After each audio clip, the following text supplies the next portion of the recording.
Todos nós, meus amigos queridos, somos convidados todo santo dia a alimentar o nosso processo de crescimento interior com consciência. Tudo aquilo, vamos repetir, que a gente coloca foco, cresce e se desenvolve. Sempre. Se todos os dias você levantar e você se programar para ser infeliz, fique certo, nós somos bons nisso. Você vai ser infeliz. E não adianta vir no centro uma vez por semana que isso não vai mudar nada.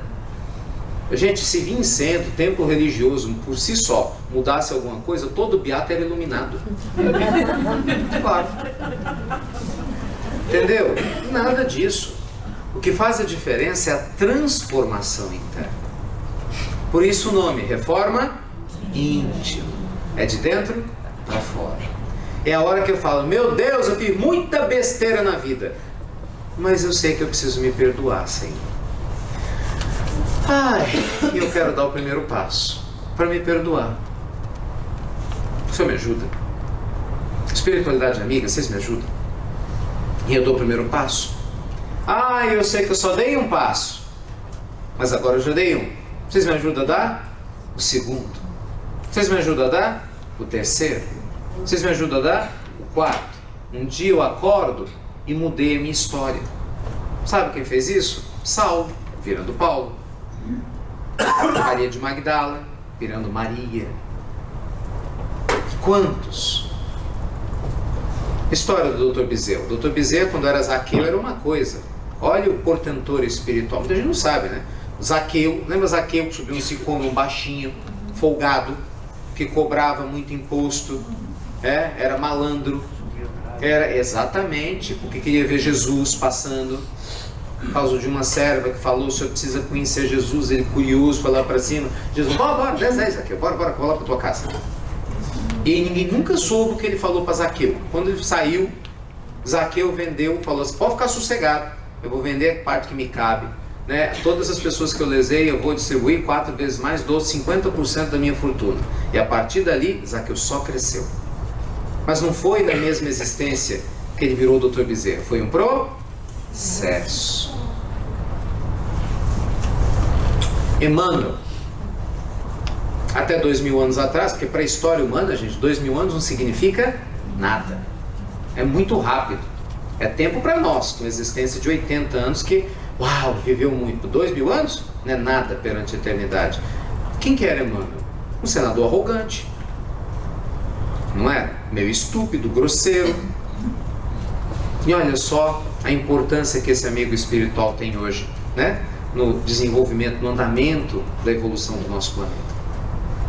Então, quando nós entendemos que nós estamos cuidando da nossa alma, não é para amanhã, mas é para a eternidade, a gente começa a ter um pouquinho mais de disciplina para fazer as coisas que são importantes. Então a gente começa a dar menos valor a ofensas que não tem que dar, porque tem gente que briga e discute por qualquer coisa. Mas fulano falou isso para mim. E me guarda uma mágoa profunda. E passam-se 10, 20, 30 anos e tem gente que está com essa mágoa. E essa mágoa traz doença. Porque a mágoa tem que sair de alguma forma. Isso é sério. Porque a energia da mágoa, ela lesa o perispírito, como outras energias, né? Da raiva, do rancor, do ódio. Então, de alguma forma, isso lesa. E vai ajudar a gente em quê? É um processo. Muitas pessoas falam a si mesmo. É um processo. Divaldo conta de uma senhora na Mansão do Caminho que tinha abortado várias vezes e procura ele, né, para falar dos abortos. Perfeita a conduta dele. Ao invés de falar para a mulher, não acredito que a senhora fez isso, foi, para de se comiserar e vamos trabalhar. Tem um monte de crianças aqui, a senhora quer me ajudar a cuidar? Que é assim que funciona, é um processo. Tem um rapaz lá no Brasil que cometeu um assassinato por causa de uma overdose. E a gente tem acompanhado ele na prisão. E ele resolveu mudar. É um processo. A gente se comunica por carta. A família dele está sempre em contato conosco. Está lá na prisão, mas vai evangelizando por onde ele passa. Recentemente tinha a possibilidade dele sair agora em 2017, foi negado. Porque lá no início, quando ele ainda não tinha se reformulado internamente, ele tentou fugir. Na verdade não, ele fugiu, né? Na realidade ele fugiu e voltou. E o juiz não permitiu que isso ocorresse. E aí os pais tiveram que dar notícia para ele que ele ia ter que ficar preso até 2021. Os pais foram lá em Naí, né? E aí aquele desespero, principalmente do pai, quando a mãe, né? Ela me contou, a própria mãe me contou, a Zenaide, falou assim: Ricardo, você não acredita, né? O Braz estava em desespero, como é que ia falar pro Edinho que essa situação toda não ia deu certo, o advogado não conseguiu reverter? Quando chegou lá, você não acredita, sabe quem consolou a gente? Ele falou: mãe, tá bom aqui onde eu tô. Eu ainda tenho muito que fazer aqui por Jesus. É o processo dele. Nós temos o nosso. Entende? Então, meus amigos, não tem como a gente caminhar, entende, espiritualmente, se a gente não respeitar os nossos processos. E as dores humanas são, embora, claro, cada um de nós tem as suas, né? Mas elas são muito parecidas, né? Um reclama porque foi traído, foi trocada por outro homem, por outra mulher. O outro, a dor é um problema físico. Outra dor é porque brigou com o pai, com a mãe. Outra dor é um problema espiritual que não consegue resolver. Outra dor é problemas financeiros. Tem gente que se sente humilhado por onde está. Os processos são muito parecidos. Uma dor física. Tem gente que é um pacotão, né? Um punhado de tudo.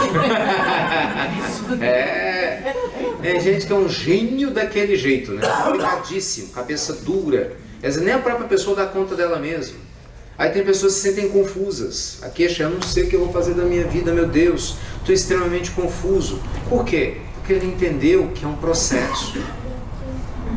Por que as pílulas são gravadas todos os dias? Depois eu vou contar para vocês, quem vai vir nos tratamentos, né? Amanhã, nós vamos contar as histórias das pílulas. Por que a pílula é gravada todo dia? Porque os amigos espirituais pediram que assim não fosse. Porque é um processo. Se você pegar um copo... Olha que bom ter um copo aqui. Se você pegar um copo, colocar debaixo da torneira e deixar... A gente programa, né? Para cair só uma gotinha. Toque, toque, toque. Não é assim? Toque. Aí você vai deitar. Toque, toque, toque. A princípio, toque, toque, não vai ter nada. Se você levantar na madrugada, provavelmente a água vai estar por aqui, né? De repente, na hora que você acordar, quem sabe? A água já fez o copo transbordar. Mas tudo começou com a primeira gota. E normalmente quando a gente vê a primeira gota, a gente acha ela ridícula. É muito simples. Não, não é. É um processo. Enquanto a gente não entender isso, a gente não sai da posição de vítima e de preguiça existencial que nós temos, e a nossa reforma íntima não é feita com consciência. A natureza, ela não dá saltos. Ela caminha dentro do ritmo de cada um. Isso é fantástico. Quando a gente entende isso, a ansiedade muda e a gente passa, amigos queridos, a desfrutar de cada passo da nossa jornada. Então não duvide de você, nunca mais na sua vida. É isso que o Evangelho nos ensina, que é um processo. E no nosso processo de recuperação espiritual é assim mesmo. Tem dia que a gente vai estar bem, tem dia que a gente quer chutar tudo na frente. É a nossa mente ainda muito humanizada, né? Muito cheia de influências da carne. Mas no dia seguinte a gente já está lá feliz de novo. É um processo. É assim mesmo. E é importante que a gente nunca desista. Isso vai fazer uma diferença enorme na nossa vida. Não desistir, porque a gente sabe que é um processo. Tudo passa. E entender isso ajuda demais a gente a não desistir daquilo que é especial. Imagina os filhos difíceis, parentes complicados. Às vezes, o resultado dessa semeadura a gente nem vai ver nessa existência. E eu sei que isso é frustrante. Porque, claro, a gente quer o bolo rápido, né? Você quer, lógico, você quer seu filho feliz, seu marido, sua esposa, seu pai, sua mãe, mas é o tempo deles difícil da gente entender, né? Tive uma aprendizagem grande na minha família para entender isso. Mas é uma bênção quando a gente entende com o coração, porque entender com a cabeça não resolve muito, aqui é só o primeiro passo. O que liberta é entender com a alma. Entender que até Deus nos dá o direito de ser como somos, inclusive de errarmos, inclusive de sofrermos para aprender. O Senhor da vida nos dá esse direito. Por que eu não vou te dar? Mas eu quero me dar o direito e o dever de ser melhor a cada dia e de respeitar as suas escolhas, mas de ser melhor a cada dia. Boa parte das vezes, né, a gente experimenta uma infelicidade muito grande, vê se não é? Porque está tudo do lado de fora. A gente vive muito pro lado de fora. Se a pessoa não me elogiar, né? Se ela não falar que você fez a coisa certa, se não houver uma aprovação que vem de fora, quantas pessoas ficam desanimadas? Quantas pessoas deixam de fazer o que cabe se não receber o alimento que vem de fora? É receita para a infelicidade. Nos estudos do Seligman, que eu citei agora há pouco sobre a felicidade humana, nesse psicólogo lá da Pensilvânia, ele mostra que pessoas felizes, elas desenvolvem a felicidade através do treinamento mental de visualizar coisas positivas, de falar em coisas positivas no decorrer do tempo. Ou seja, é possível aprender a ser otimista. Ele tem um livro chamado Aprenda a Ser Otimista. É processo. Você treina. Você é o que você quer ser. Ponto. É isso que o mundo espiritual fala para nós. Então a pergunta é, o que você quer ser? O que você quer ser quando crescer espiritualmente? O que a gente quer ser quando crescer espiritualmente? Eu estou pensando aqui, né? Nós precisamos pensar, mas é sério. Porque se não tiver foco, por onde a gente vai? Gente, muitos de nós, às vezes, passamos pelas casas religiosas, a gente passa por uma existência inteirinha sem se dar conta do que a gente pode fazer. A gente vai para cumprir tabela. Isso é sério. Frederico Figner foi um grande espírita. Quem é que já ouviu falar dele? Levanta a mão. É bastante gente, né? Frederico Figner foi um grande espírita. Dirigente de casa espírita, ajudou financeiramente Chico Xavier. Quando ele desencarnou, deixou a herança dele para a FEB, reformulou o seu parque gráfico. Um homem relativamente rico. E um dirigente, assim, responsabilíssimo. Quando ele desencarnou, foi numa semi-pindaíba espiritual. Já ouviram isso? Não era uma pindaíba, mas era uma semi. Por quê? Porque ele era uma pessoa boa. Veja, o próprio Dr. Bezerra foi recepcioná-lo. Mas ele estava triste, sem luz, pesado, tendo feito tudo que fez. Por quê? Porque ele viveu de uma maneira pesada. Ele não era leve. Não era leve. Ele fazia o que tinha que ser feito, ele cumpria a obrigação, mas sem alegria. Sem alegria. A leveza, gente, é que torna a nossa vida mais agradável. Quem conviveu com o Chico sempre falava do bom humor do Chico. O Chico, ele era ao mesmo tempo disciplinado e leve. Era firme e doce, como tem que ser. Todos nós temos problemas na vida, né? A gente vai encontrar, não tem jeito, né? Todos nós temos lá alguma coisa que aperta o nosso sapato. Mas entender que a vida é um processo tende a nos libertar do imediatismo. Às vezes está com raiva de alguém, respeita o tempo. De repente está esperando o amor da sua vida, calma, chega.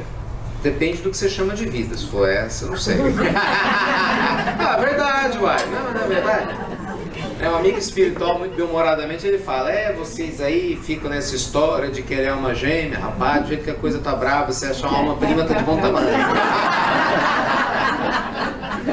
Alma prima, é aquela gêmea. Alma prima, não. Então uma prima de segundo grau já vale. Exigência, né? Mas é verdade, a gente atrai. Mas a gente atrai. A gente atrai quem a gente precisa. A gente atrai quem a gente precisa. E, gente, isso é muito engraçado, né? É sério, lógico, não deixa de ser engraçado. Tem gente que fala assim, né? Eu não quero ver, né, assim, fulano nem pintado de ouro. Não tem expressão dessa? E você sabe que isso é uma loucura, né? Porque a pessoa fala assim, eu tenho ódio da pessoa. Pois é, mas essa é a melhor forma de você ficar grudado nela. Por mais estranho que pareça, na lei divina, se você quer se livrar de alguém, ame. Porque aí você não vai ter obrigação kármica com ela. E aí, curiosamente, ao amar, você não vai querer se livrar. Mas quando eu quero me livrar de você, a minha energia te atrai. É a pior forma. É estranho. Você vê, por exemplo, uma pessoa que se divorcia de outra, né? Passa anos chamando de meu amor e agora meu terror. E a pessoa fala mal do outro para todo mundo, ou da outra, né, para todo mundo. Não façam isso. Mas o outro me fez mal. Isso é um problema dele com a lei divina. O mal nunca se paga com o mal. Jamais. Se a sua consciência está em paz, graças a Deus, continue fazendo o bem. O que é seu está guardado. Não tem um ditado? Você vai semeando luz. Mas quando a gente começa, né, a compartilhar coisas negativas, porque o outro faz coisas negativas, a gente vai criando esses laços kármicos. Quantas histórias familiares a gente vê, esses entrelaçamentos, né, entre pais e filhos, marido e mulheres, de provas duríssimas, que aos olhos dos homens você fala, meu Deus, mas que coisa maluca, né? Que injustiça, olha só que situação nessa família. Você vai olhar o histórico espiritual, está tudo emaranhado. Tudo emaranhado, porque faltou amor, faltou a libertação, faltou leveza de uma das partes. Há o vínculo criado nem sempre pela leveza, mas pela dor. Quando a gente entende, meus amigos, é muito sério, né?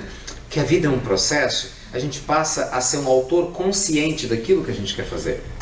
A gente deixa de ter preguiça. Às vezes você fala, olha, eu sei que eu não estou legal hoje, mas todo dia um pouquinho. Eu vou fazer meu evangelho em casa, sei lá, eu vou cuidar do meu pensamento, eu vou repetir coisas boas, vou ajudar fulano, ciclano e beltrano, eu vou colocar gotinhas de luz no meu copo.